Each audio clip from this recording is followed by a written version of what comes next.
أمة تستعصي على الافتراس.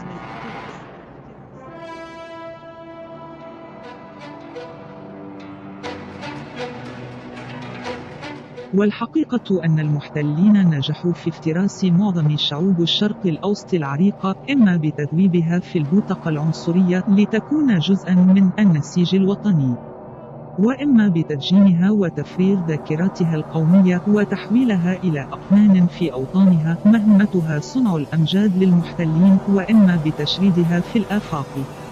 فأين شعب البار الأشغان في شمال شرق إيران؟ وأين السومريون والبابليون في العراق؟ وأين الإغريق سكان آسيا الصغرى غرب تركيا حاليا؟ وأين الفينيقيون وغالبية الآشوريين والآراميين في سوريا؟ إن شعبا شرق أوسطيا واحدا استعصى على معدات المحتلين وخيب آمالهم ورفض أن تكون إرادتهم قدرا محتوما. إنه الشعب الكردي. لقد عبر الكرد إلى القرن العشرين بعد أن اجتازوا 1000 برزخ وبرزخ وأشعلوا 1000 ثورة وثورة. عبروا وهم مقيمون بمعظمهم لترابهم القومي.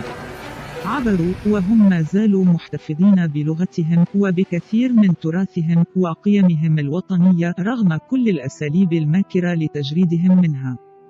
والأهم من هذا إنهم عبروا وما زالوا واقفين بصلابة ضد مشاريع الافتراس. ولهذا يحقد المحتلون الجدد على الكرد ويجن جنونهم بمجرد ذكر كلمة كردستان.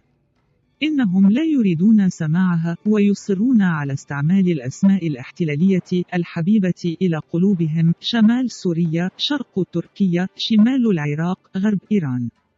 وكيف لا يرتعدون من كلمة كردستان؟ إنها تذكرهم بأنهم غزاة محتلون وأنهم لصوص الأوطان والشعوب والثقافات.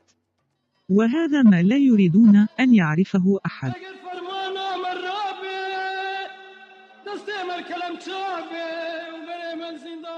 إننا مطالبون إنسانيا وقوميا بأن نزداد صلابة وألا نتراجع أمام أبلسه كل ما هو كردي وكردستاني.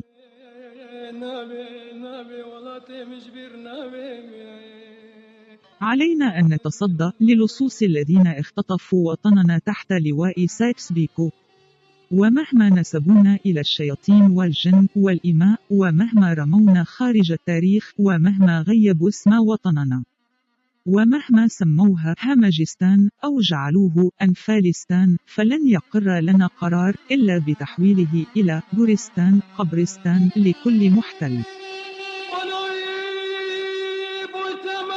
إن قدرنا هو مقاومة المفترس.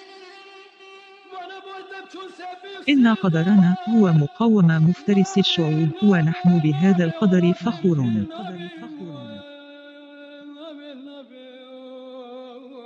ومهما يكن فلا بد من تحرير كردستان.